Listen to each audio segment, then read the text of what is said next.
Merhaba arkadaşlar, lavanta bahçesindeyiz. Bu güzellikleri size de göstermek istedim.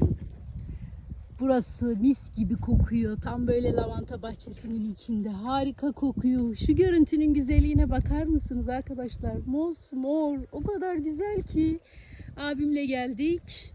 Annemle geldik. Çok güzel, çok. Yani hayran kalmamak elde değil.